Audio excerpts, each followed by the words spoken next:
우리 옆에 분하고 인사하겠습니다. 잘 오셨습니다. 하나님은 당신을 사랑하십니다.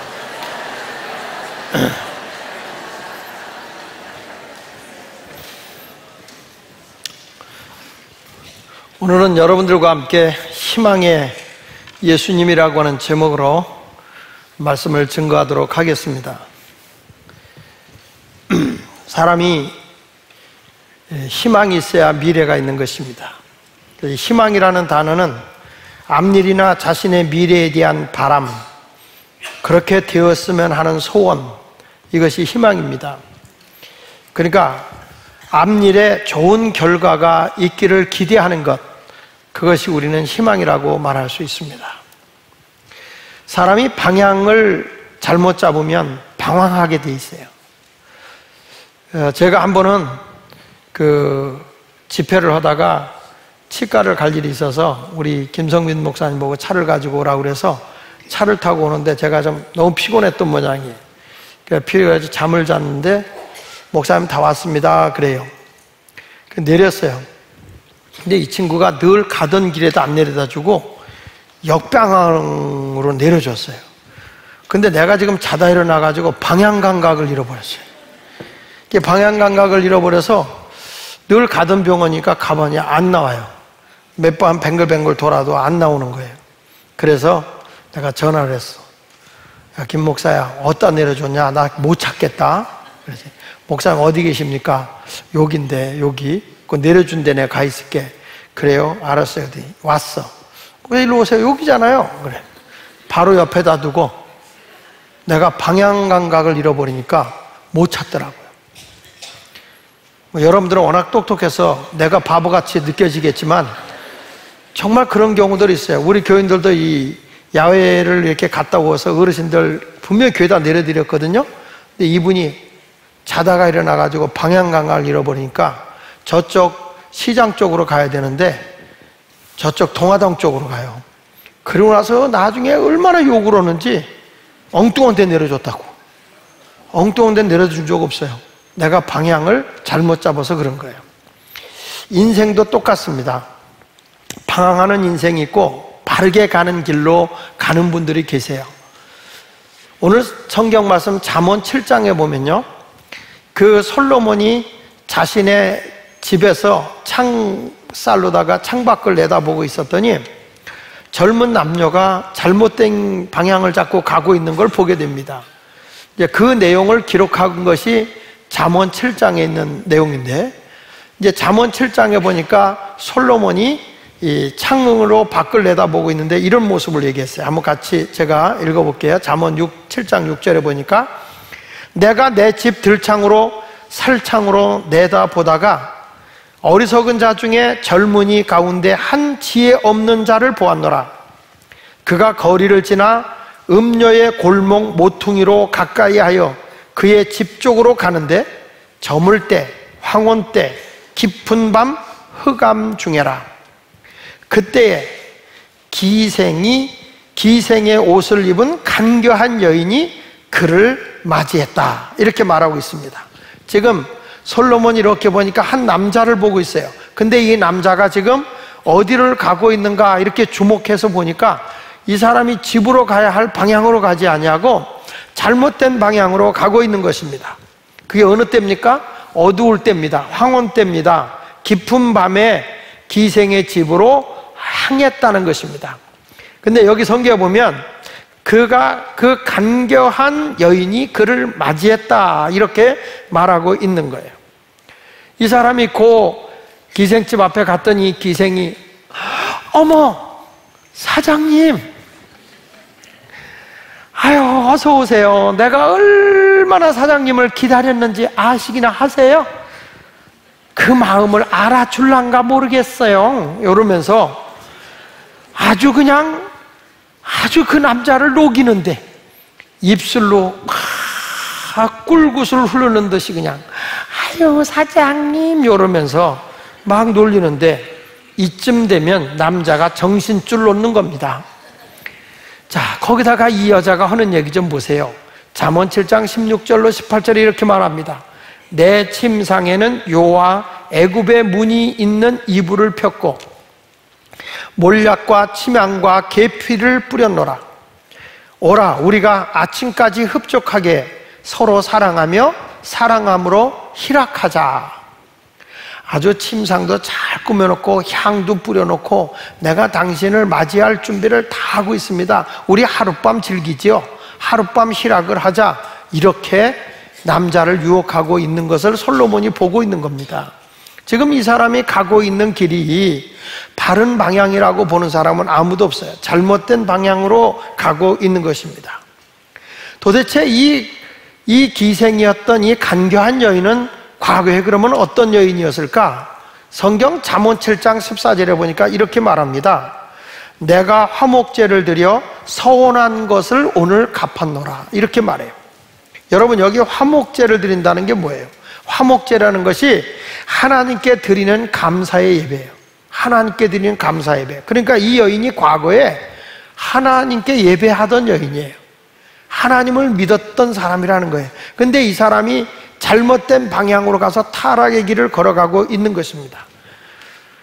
잠언 7장에 나와 있는 이 내용에서 보면 남자나 여자가 바른 길로 가지 않고 잘못된 길로 가고 있는 거죠. 방향이 잘못 잡혀 있는 것입니다. 여러분, 우리가 바른 길이 아닌 잘못된 방향으로 가는 사람은 재앙입니다. 불행입니다. 그래서 이렇게 말합니다. 이 두 사람을 보고 이렇게 얘기해요. 잠언 7장 22절에 보면 젊은이가 곧 그를 따랐으니, 누굴 따랐다는 거냐? 간교한 여인, 기생을 따랐다는 거예요. 젊은이가 곧 그를 따랐으니 소가 도수장으로 가는 것 같다. 이 남자가 곧 죽으러 가는 것과 같다. 미련한 자가 벌을 받으려고 쇠사슬에 매이려고 수갑에 채워 가려고 하는 것과 같았다. 그러니까 이 사람의 인생이 어떻게 될 거냐? 뻔하다는 거예요. 이 사람의 인생이 잘못된 방향으로 가고 있기 때문에 그의 미래는 죽음이다. 아니면 수갑에 채워져서 죄수의 몸으로 옥에 갇히는 불행한 사람이 된다. 이렇게 말해주고 있는 것이죠. 여러분, 인생을 살아갈 때 방향을 바로잡고 가는 것은 매우 중요한 것입니다. 오늘 이 본문에 나와 있는, 오늘 성경 말씀에 나와 있는 이 수가성 우물가의 여인의 과거를 우리가 보면 지난주에 말씀한 것처럼 남자가 5이나 있었지만 그 결혼을 다 실패하고, 그리고 또 새로운 사람과 살고 있지만 지금 남편도 자기 남편이 아니라고 했습니다. 이 시대는 사마리아의 성에 살고 있었던 그 사람들은 이미 아수르 나라의 포로가 되어 있었고, 혼혈 결혼을 통해서 여자들이 존경받지 못하는 남존여비 사상이 철저한, 그때는 여자는 노예와 같이 여기고 사람 취급하지 않아요. 그러니까 남자가 놀이개로 갖고 놀다가 바꿔치기를 5번 당한 것이고, 지금 남자도 끝까지 책임질 남자가 아니었다는 거예요. 인생으로 보면 참 이 여인은 깊은 상처와 말할 수 없는 배신감과 고통 속에 살아가고 있는 것이죠. 이런 부끄러운 삶 때문에 사람을 기피 여기게 되고 사람에게 가까이 가지 못하는 그런 여인이었어요. 그래서 40도가 넘는 12시, 그 뜨거운 날씨에 아무도 우물가에 나오지 않을 때 사람을 피해서 이 여인이 물을 길러 왔고, 그 우물가에서 예수님을 만나게 된 거예요.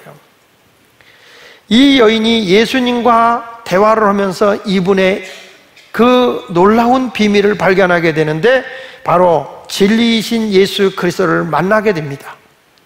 예수를 만나기 이전에는 이 사람은 어떤 사람이었어요? 모든 사람에게 버림받은 사람이에요. 사람이 싫고 사람에 대해서 가까이 하기를 싫어하기 때문에 피해 다니는 기피증이 있는 사람, 어찌 보면 상처를 많이 받아서 우울증에 사로잡혀 있는 사람, 심한 배신감에 묶여있던 사람이었죠. 제가 지난번에 제 아내와 니카라과라고 하는 지역에 선교지를 갔습니다. 미국에 집회를 갔다가 니카라과를 갔는데, 그 니카라과라고 하는 지역을 가봤더니 거기는 이 여자의 인권이 없어요. 그 남자가 여자하고 살다가 임신이 돼서 애가 만삭된 데도 남자들이 버린 그러니까 이렇게 그냥 하나의 향락적으로 여자하고 가깝게 지나다가 임신하면 버리어서 길거리에서 애를 낳는 사람도 많고, 길거리에서 임신부가 버려져 있는 것을 종종 보게 돼요. 그리고 갱들이 굉장히 많아요. 예배당에 가봤더니 예배당 안에도 다 쇠창살로 다 해서 이 예배 드리면 문을 안에서 꽉 잠궈요. 하도 살인사건들이 많이 나서 못 들어오게 하느라고 그렇게 해놓은 데예요.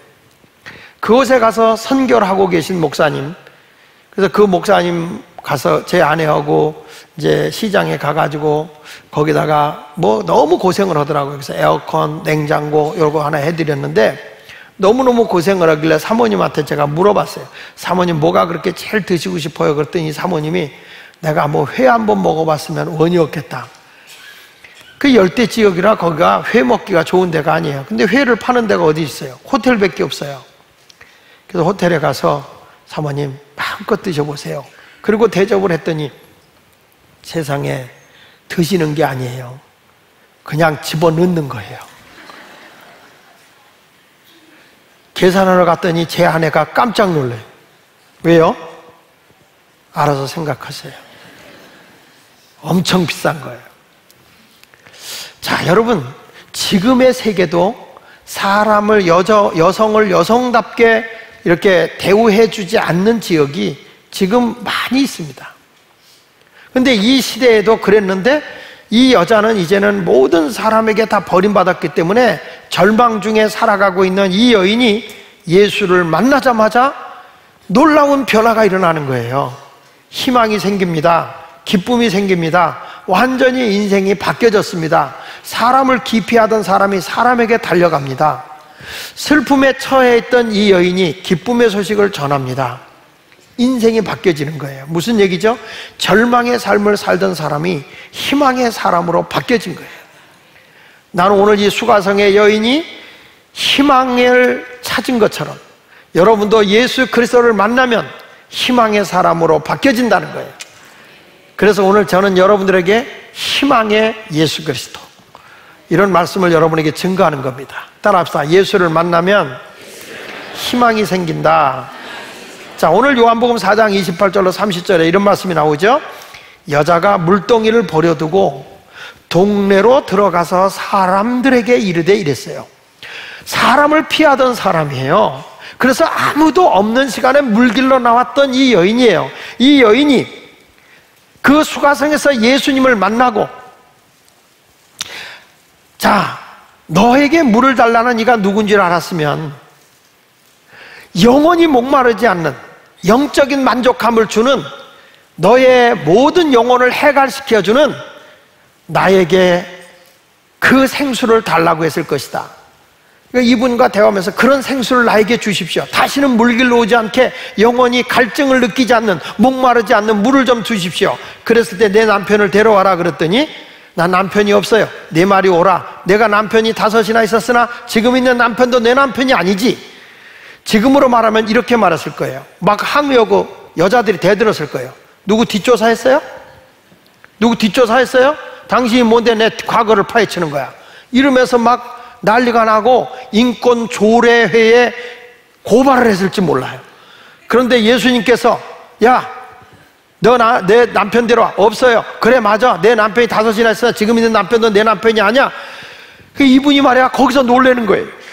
그러다가 이분이 뒤늦게 이분이 우리를 구원하러 오신 분, 우리를 죄의 자리에서, 사망의 자리에서, 절망의 자리에서 우리를 구원하러 오신 예수 그리스도라는 것을 알게 된 거예요.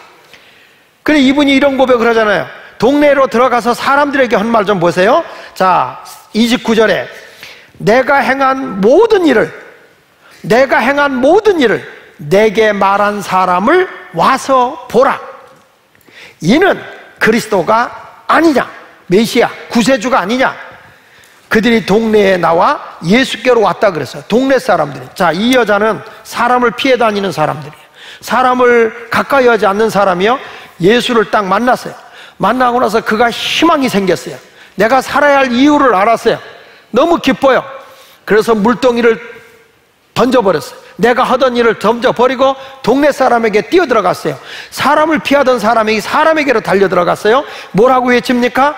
야, 내게 행한 모든 일을 말하는 이를 만났어. 이 사람이 그리스도가 아니야? 우리를 구원하러 오신 분이 아니야? 자기의 과거를 들춰냈는데도 부끄러워하지 않아요. 그냥 자랑스럽게 얘기하면서 이분이 정말 그리스도야, 나는 그분을 만났어. 이분의 말하는 거나 행동하는 것이나 얼굴 표정이나 모든 것이 동네 사람이 봤을 때 180도 다른 거예요. 뭐가 저 사람을 저렇게 변화시켰지? 뭐가 저 사람을 새롭게 만든 것이지? 뭐가 저 사람에게 저렇게 희망을 준 거지? 사람들이 그 말에 따라서 예수님에게 나왔다는 거예요. 그저 평범하게 적당하게 교회 와서 이렇게 앉아있다가 나 교회 갔다 왔어 그래도 여러분이 변화된 거 하나 없고요, 얼굴색을 보더라도 피곤해 쩔어 있고요, 기쁨에 대한 마음, 어떤 희망과 감격이 내 속에서 넘쳐나오지 않으면 아무 소용이 없는 거예요. 여러분, 내 마음의 열정이 나를 끌고 가야 돼. 나에게 있어서 제일 무거운 몸무게를 재자 그러면 무슨 몸무게가 나가냐? 열정의 몸무게가 제일 많이 나가야 돼. 열정으로 끌어올라야 돼. 아니, 저 여자가 뭐가 저렇게 생기가 있었지? 무엇이 저에게 저런 용기를 주었지? 무엇이 저렇게 힘이 솟아나지? 뭐가 있긴 있나 보다. 호기심을 갖기 시작하는 거죠. 사람은 희망이 있어야 되는 것입니다. 과학자들이 이런 시험을 했습니다. 2개의 큰 통에다가 물을 재웠습니다. 2개의 큰 통에다 물을 재우고 똑같은 크기의 쥐 2마리를 물속에다 넣었습니다. 그 2개의 통 가운데 한 통은 그 위에다가 뚜껑을 덮어놨어요. 그리고 한 통은 뚜껑을 열어놨어요. 자, 이 쥐가 그 통에서, 물통에서 나가려고 헤엄을 칩니다. 헤엄을 치는데 한 쥐가 보니까 아무리 뱅글뱅글 돌아봐도 나갈 구멍이 없어요. 다 뚜껑이 닫혀있고 막혀있어요. 그러니까 이 쥐가 헤엄을 치던 걸 딱 포기로더래요.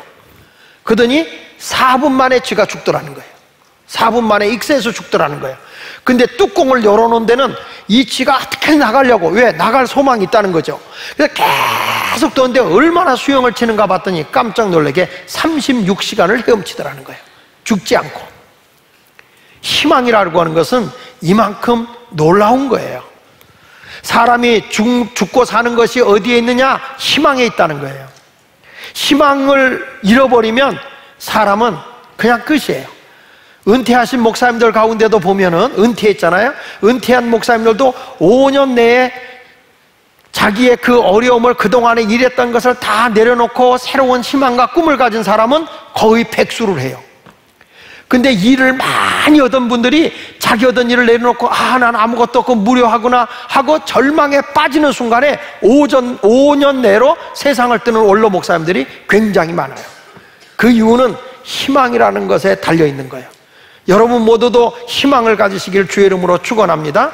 사람은 살다 보면 힘든 일이 있죠. 장애물이 있는 거예요. 그 장애물을 뚫고 나갈 수 있어야 되는 겁니다. 이 돌파력이라는 책이 있습니다. 그 돌파력이라는 책에 보면 이런 내용이 나와요. 어떤 사람이 그 큰 돌을 사람이 다니는 중앙에다가 돌을 갖다 놨어요. 사람이 지나가는 사람마다 누가 여기다 돌멩이를 갖다 놨어? 그리고 다 욕하더라는 거예요. 그리고 그냥 지나가요. 사람들이 아무도 그걸 치울 생각을 하지 않아요.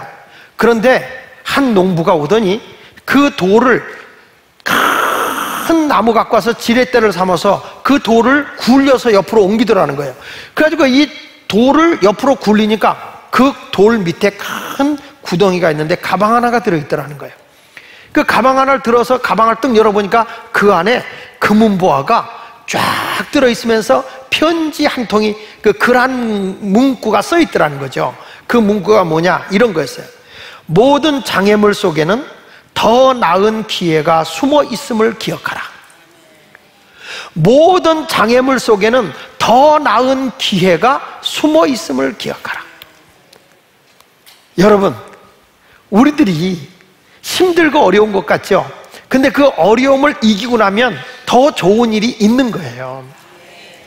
그 책에서 이런 말을 해요.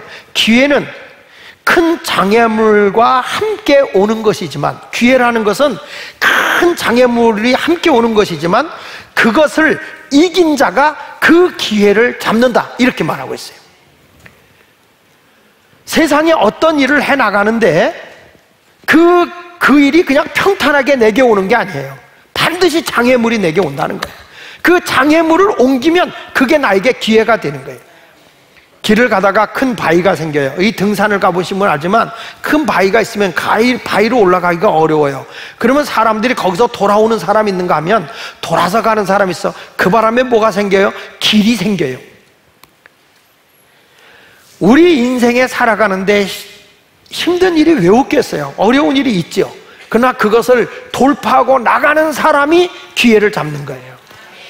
오늘 여기 한 여인도 마찬가지예요. 인생을 살아가다 보니까 내 인생은 끝났구나, 난 이렇게 살다 끝났구나, 그냥 장애물에 막혀서, 인생의 장애물, 세상의 세파 속에 갇혀버리는 장애물, 그런 것이 다 갇혀있을 때에 포기하는 인생이 있는가 하면 그것을 돌파하고 나가는 사람이 있는 거예요. 이 책을 꼭 한번 여러분 읽어봤으면 좋겠어요. 돌파력이라는 책. 좀 시간이 지나간 책이지만은 참 좋은 책이에요. 이런 글이 있습니다. 음식이 없이는 40일밖에 살 수 없고, 물이 없이는 8일밖에 살 수 없고, 공기 없이는 4분밖에 살 수 없다. 그러나 희망이 없이는 단 몇 초도 살지 못하는 것이다. 숨 쉬고 있다고 사람 사는 게 아니다. 희망이 있어야 사는 것이다. 오늘 사마리아 여인이 예수님을 만나는 순간 희망이 생겼습니다. 성경의 로마서 15장 13절에 이렇게 말합니다. 소망의 하나님이 모든 기쁨과 평강을 믿음 안에서 너희에게 충만하게 준다 그랬습니다. 소망의 하나님이, 다시요, 소망의 하나님이 모든 기쁨과 평강을 어느 안에서 준다고 그랬어요? 믿음 안에서. 예수 그리스도를 믿는 믿음 안에서 너희에게 충만하게 준다는 거예요. 소망의 하나님은 여러분이 믿음을 갖고 살면 우리 모두에게 기쁨도 주시고 평강도 주시는데, 그러면 이 소망이 어디서 오느냐 그랬더니 성령의 능력으로 소망이 넘치게 하시기를 원하노라 그랬어요. 성령의 능력이, 하나님의 영의 능력이 여러분에게 임하면 소망이 생겨요. 소망의 하나님을 의지하게 되면 기쁜 일이 생겨요. 그리고 마음에 평강이 와진다고 말씀하고 있는 것이죠. 그러니까 이 여인이 절망적으로 인생을 살아갈 수밖에 없는 상황에서 예수님을 만난 그 변화는 엄청난 축제였어요. 인생의 행복이었어요. 인생에 살아가야 할 맛을 느끼게 된 거예요. 그러니까 사람들에게 달려나가서 내가 만났어, 내가 메시아를 만났어, 구세주를 만났어, 이런 감격이 일어나야 합니다. 그리고 이 여인은 가서 그런 거예요. 내가 만난 그리스도를 와서 보라. 내가 만난 예수를 한번 보라. 근데 우리는 신앙생활하면서 왜 그런 모습이 안 나올까요? 왜 이런 감격과 이런 기쁨이 없을까요? 이성적으로, 지식적으로는 내가 믿을 수 있겠지만은 예수님을 직접 만나는 경험이 없기 때문에 내 마음에 기쁨이 없어요. 감격이 없어요. 제가 오늘 일부 예배 때 중고등학생들에게 물어봤어요. 나에게 있어서 예수님은 어떤 분이니? 이렇게 물어봤어요. 애들한테. 갑자기 내가 종이 주면서 나에게 있어 예수님은 어떤 분이지? 물어봤더니 한 학생이 이렇게 적었어요. 아빠 그랬어요. 예수님은 나의 아빠. 한 학생은 나의 보호자, 한 학생은 나를 지켜보시는 분, 얼마나 경계하고 사는지 나를 지켜보는 분, 또 한 분은, 한 학생은 삶의 인도자, 나의 삶을 인도하시는 분, 또 한 학생은 아주 어린 학생답게 썼어요. 교회의 대장, 이렇게 썼어요. 교회의 대장이다. 또 한 학생은 제 기도를 들어주시는 분, 이렇게 예수님을 표현했어요. 내가 한 청년에게 물었어요. 나에게서 예수님은 어떤 분이니? 이렇게 물었어요. 청년은 이렇게 말했어요. 갑자기 물어보니까 당황을 해요. 아니, 내가 느끼는 예수님이 어떤 분이냐? 웃고 말아요. 아니, 웃자는 게 아니다. 나에게서 예수님은 어떤 분이냐? 그랬더니 좋으신 분, 이렇게 대답해요. 내가 밖에 좀 나갔다가 들어오면서 목사님 아니에요. 뭐예요? 희망이에요. 희망. 얘가 주보를 그 시간에 본 거예요. 내가 희망의 예수 그리스도에 대한 설교를 했더니 예수가 나의 희망이에요. 이렇게 어떤 추상적인 것이 아니라 내가 진짜 만난 예수, 내가 진짜 만난 예수를 고백할 수 있어야 되는 거예요. 여기 다시 한번 보면 이 여인이 4장 28절에 여자가 물동이를 버려두고 자기가 마시려고 떠왔던 그 자기 일을 팽개쳐버리고 동네에 뛰어들어가서 사람들을 만나고 내가 행한 모든 일을 내게 말한 사람을 와서 보라, 이는 그리스도가 아니라 내가 만난 그리스도를 와서 보라, 이렇게 전하는 거예요. 여러분, 내가 어디 가서 누구한테도 그렇게 얘기할 수 있어야 돼요. 내가 만난 예수를 자랑스럽게 전할 수 있어야 할 줄로 믿습니다. 저는 우리 가정에서 만난 예수를 한번 잠깐 얘기를 해볼까요? 우리 집안이 예수님을 만나기 전에는 술에 쩔었던 집안이에요. 샤머니즘에 쩔었던 집안이에요. 예수를 만난 후에는 우리 집에 샤머니즘과 술이라든지 가난이라든지 이런 것들이 다 벗겨지고 새로운 희망과 소망을 갖게 됐어요. 아버지가 혼자 예수를 믿기 시작하면서부터 집안의 샤머니즘을 버렸어요. 집안의 술을 버렸어요. 주처 문제를 다 해결했어요. 그리고 오직 예수에게 소망을 두고 살았어요. 자녀들을 주 안에서 키웠어요. 그러니까 오남매가 다 주 안에서 자라게 되는 거예요. 잘못된 길로 가지 않아요. 샤머니즘에 쩔지 않아요. 우리 할머니는 반무당이었어요. 동네 굿하면 내 손잡고 맨 앞자리에 가서 은혜 받았어요. 무당이 구슬이하고 치루떡 버리면 먹을 게 귀하니까 치마로 벗어서 치마를 벌려서 그걸 받아가지고 날 먹였어요.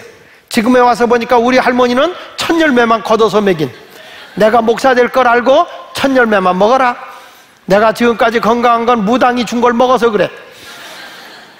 여러분, 우리 집안이 그렇게 쩔었던 집안이에요. 우리 할아버지는 늘 술로 살았어요. 동네 사람이 별명을 붙였어요. 주승이 주씨에다가 이름이 정뱅이라고. 아침부터 술 드시면 저녁까지 술을 드시니까.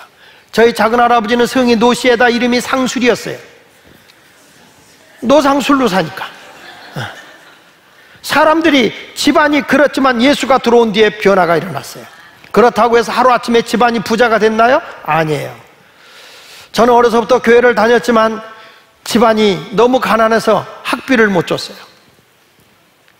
그래서 시험 보러 갔는데 장학금 받을 수 있는, 평균 90점을 맞으면 장학금을 받을 수 있는데 학비를 못 냈다고 쫓겨났어요. 선생님에게 울고불고, 선생님 시험 좀 보게 해주세요, 시험 좀 보게 해주세요, 나 시험 공부하고 왔어요. 쳐다보지도 않아요. 4시간을 울고불고 했지만 그때 제가 충격받아 가출한 적이 있고요. 그러다가 고등학교 때 제가 대원 공고 가게 된 이유가, 너 여기 가면 장학금 받고 공부할 수 있어. 그래서 우리 아버님이 가서 사인해가지고 그 학교에 가서 시험을 봤어요. 3등까지, 전 합격에 3등까지 장학생을 주는데 멀리서 보니까 내 이름이 맨 앞에 붙어 있는 거야. 야, 장학금 받게 됐다. 기뻐서 가보니까 내 이름이 없어요. 장학생 발표, 이게 장학일인 줄 알았어요. 3등까지 주는데 내가 그 다음 차석이었어요. 안 됐어요. 그래도 막 실망했어요. 그때 정말 실망했어요. 내가 이런 세상 살아서 뭐해? 공부도 안 되고 이거 살아서 뭐해? 그래가지고 좀 부끄러운 얘기지만 그 백마장이라는데 거기 산 높은 데가 있어요. 거기를 고등학교 1학년 사춘기 때 뭘 한다고 산으로 올라갔어요. 왜 올라간지 아세요? 이런 세상 살고 싶지 않다는 거예요. 어머니 아버지가 고생하고 우리 둘째 누님이 동생 공부시킨다고 중학교 다니다가 포기하고 공단에 들어갔어요. 우리 누님, 둘째 누님 별명이 공순이요. 그때는 다 공장에서 이런 사람 공순이라고 그랬거든요. 저는 그래서 우리 둘째 누님에게 큰 빚을 지고 있어서 우리 둘째 누님이 뭘 하려면 내가 거절 하나도 안 하고 다 해줘요. 그런데도 내가 그렇게 공부 장학금도 못 받고 그러다 보니까 야, 이런 세상 살아서 뭐 할 거냐. 그리고 올라가서 산꼭대기 올라서 뛰어내리면 죽는 거예요. 거기 뛰어내리려고 하는데 바로 그 산 밑에 고아원이 하나 있었어요. 근데 그 교회, 상곡감리교회에서 이렇게 조금 올라가면 고아원인데 거기 가서 우리가 애들하고 놀던 게 생각나는데 아이들이 막 거기서 뛰어노는 거예요. 그때 나에게 이런 음성이 들리는 거예요. 야, 저들은 부모도 없다. 저들은 좋은 학교 가지도 못해. 그러지만 저렇게 놀지 않니? 너가 죽어야 할 이유가 없잖아. 너는 쟤들보다 더 행복하지 않니? 그래서 사실 죽기 싫어서 내려왔어요. 그게 고등학교 때 일이야. 그때부터 저는 주님에게 기도하기 시작했고 하나님의 은혜를 받았고 목사가 되겠다는 소망을 가지고 열심히 공부를 하게 되고 고등학교 때 전교 학생회장 하고 났더니 좋은 직장 대우전자에 취직해서 라인장이 돼가지고 공돌이가 돼가지고 공장에서 일하는데 내 마음의 소명은 아니다. 너는 그 자리에 있을 사람이 아니다. 복음을 전하는 사람이 되라. 그래서 목사가 돼서 여기까지 온 거예요. 제가 왜 이런 말을 하냐? 나를 인도하신 예수님을 나는 고백하는 거예요.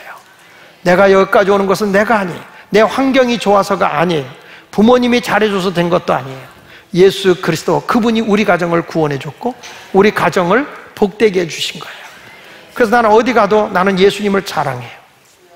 어디 가도 나는 예수님에게 우리 가족을 구원해 주신 분, 가난을 이기게 하신 분, 술에서 구원해 주신 분, 샤마이즘에서 구원해 주신 분, 그분을 당당하게 자랑하는 것입니다.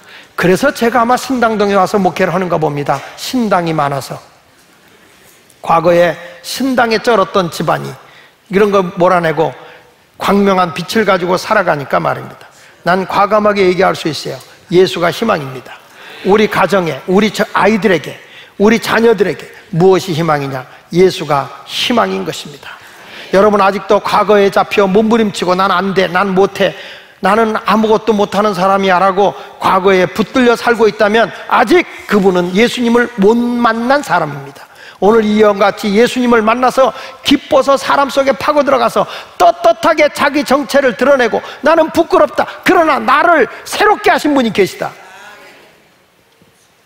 우리 교인들 한 사람 한 사람을 더듬어 보면 정말 예수님 때문에 새로 된 분들이 대부분이세요. 예수님을 만난 분들이에요. 그래서 여러분 모두가 행복해야 되는 거예요. 기뻐해야 할 줄로 믿습니다. 과거에 붙들려서 절망 속에 사는 사람 되지 말고 희망의 내일을, 환경을 보지 말고 희망의 내일을 볼 수 있는 예수님과 동행하는 삶을 살아가는 여러분이 되시기를 축원합니다. 두 번째 가서는 희망의 사람은 이웃에게 그리스도의 희망을 전해줘야 합니다. 나만 희망을 가져서는 안 됩니다. 나와 관계된 사람에게 희망을 가질 수 있도록 해줘야 됩니다. 오늘 성경에 보십시오. 요한복음 4장 39절에 보니까 여자의 말이 내게 행한 모든 것을 그가 내게 말하였다 증언하므로 그 동네 중에 많은 사마리아인이 예수를 믿는지라. 사마리아인들이 예수께 와서 자기들과 함께 유하기를 청하니 거기서 이틀을 유하시며 예수의 말씀으로 말미암은 자가 더욱 많아, 믿는 자가 더욱 많아 그 여자에게 말하되 이제 우리가 믿는 것은 네 말로 인함이 아니니 이는 우리가 친히 듣고 그가 참으로 세상의 구주신 줄 알미라.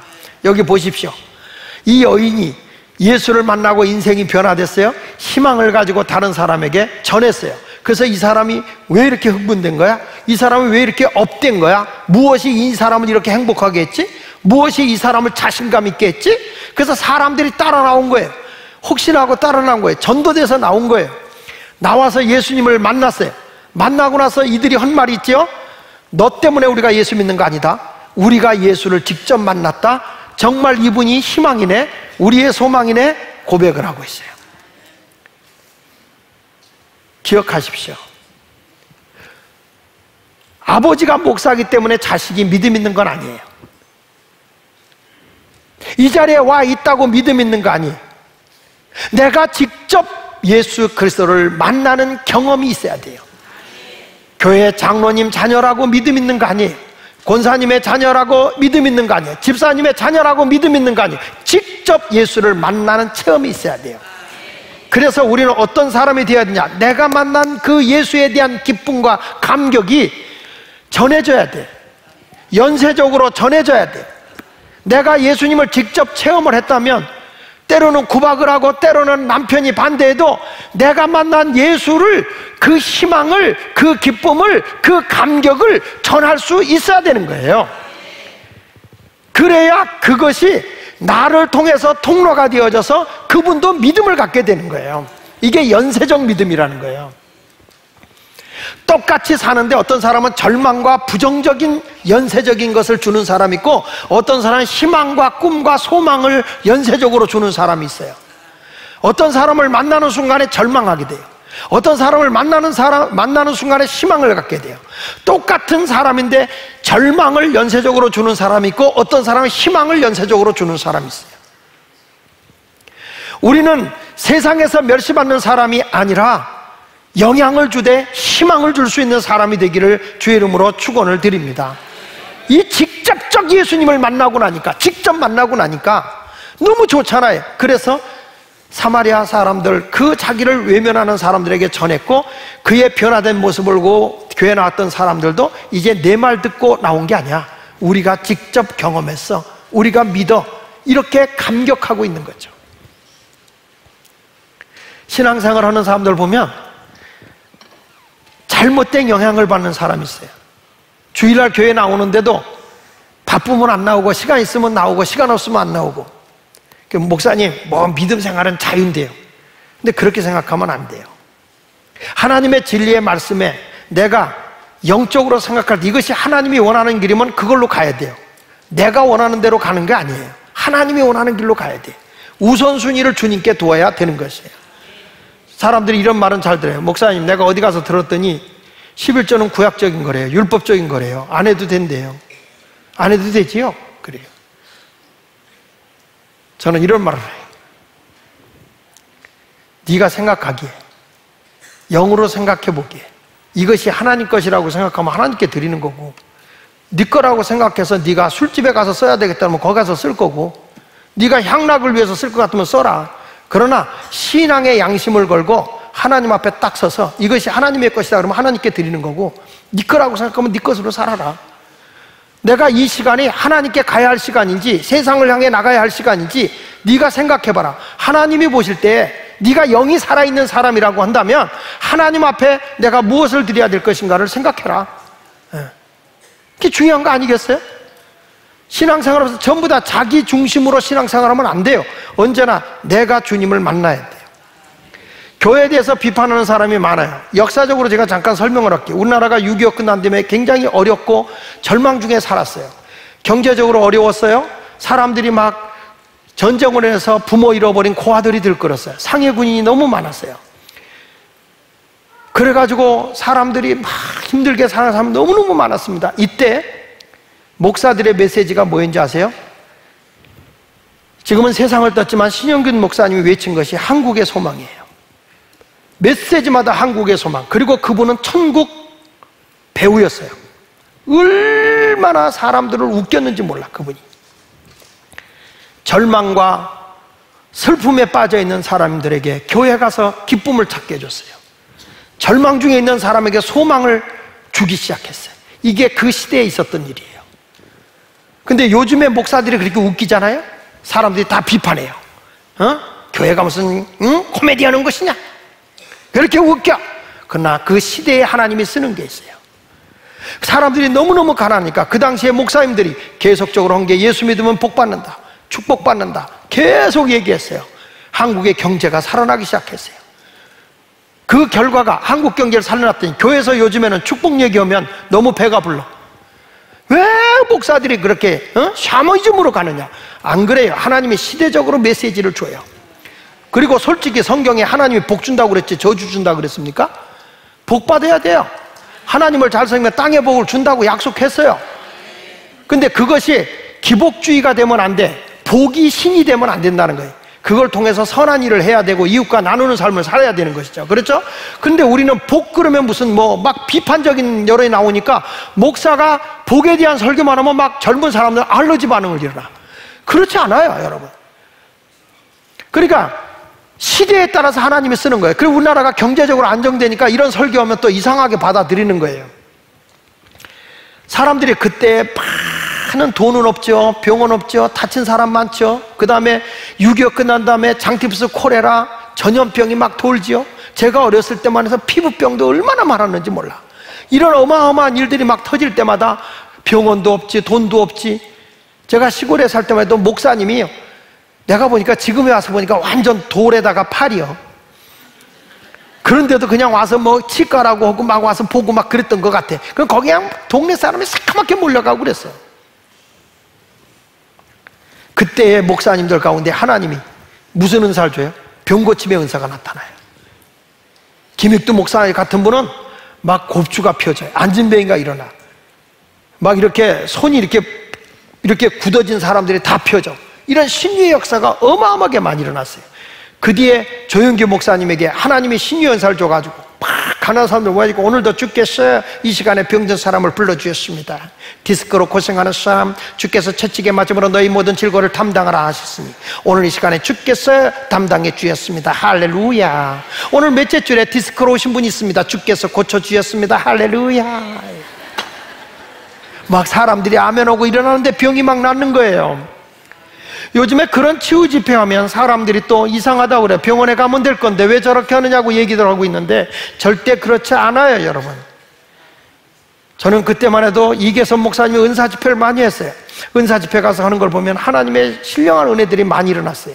지금은 이성적이고 굉장히 과학적이고 의학적이고 철학적이고 논리적인 것이 된 세상이 되다 보니까 하나님의 거룩한 것을 잃어버려요. 근데 하나님이 시대적으로 그때마다 역사하신 것을 우리가 보게 됩니다. 근데 그때 주님을 만난 사람들, 그때 주님을 경험한 사람들, 산에 가서 기도하고 부르짖어 기도하면서 하나님의 그 뜨거움과 하나님의 열정을 경험한 사람들, 그런 하나님의 복을 받은 사람들은 주를 위해서 헌신할 줄 알아요. 주님을 위해서 시간 드릴 줄 알아요.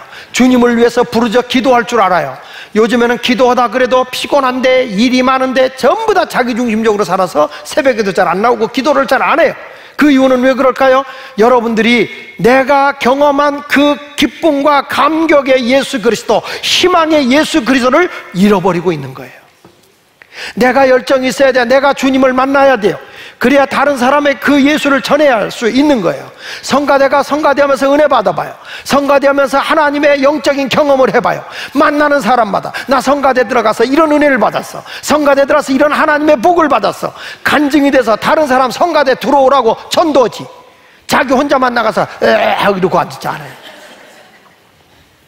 예수 믿는 사람, 우리가 여기 와서 주님을 만나고 하나님 말씀을 만나면 나 혼자 교회 오지 않아요. 나가서 예수를 전하게 되고 기뻐서 감격해서 예수를 전하는 자가 되는 것이죠.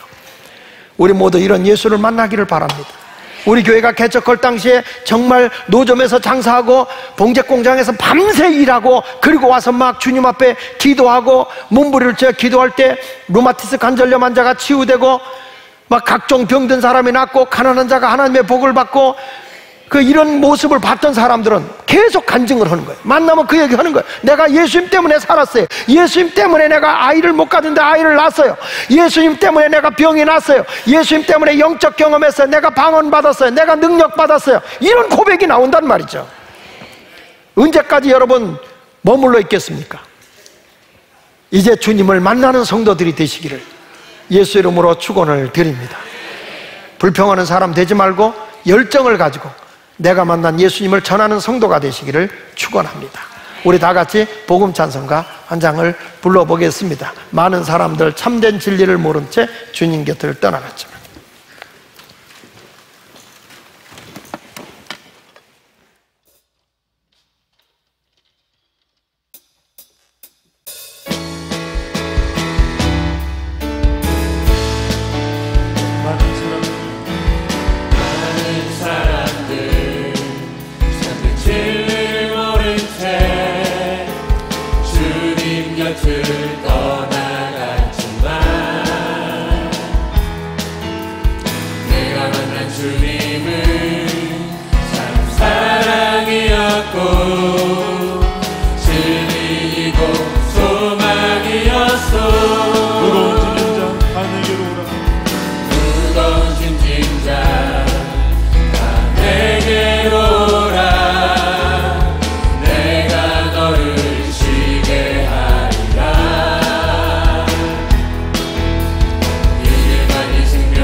눈을 감으십시오.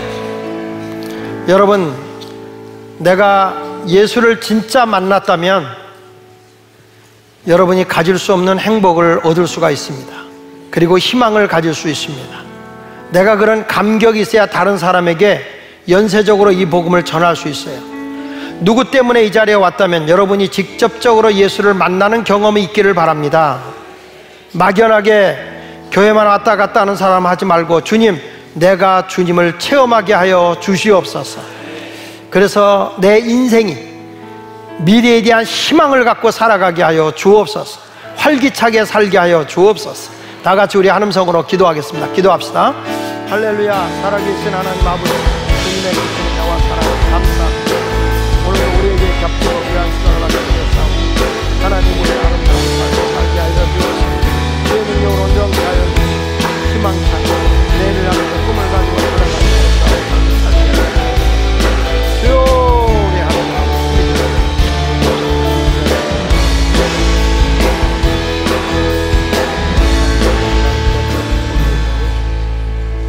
사랑의 하나님 아버지, 우리 모두가 예수를 만난 삶을 통해서 감격 있고 희망 있는 삶을 살게 해 주옵소서. 나의 희망이 나 하나로 끝나지 말고 내가 통로가 되어져서 내가 만난 예수가 희망임을 다른 사람에게 연쇄적으로 전할 수 있는 그런 감격 있는 신앙생활하게 하여 주옵소서. 예수님의 이름으로 기도합니다. 아멘.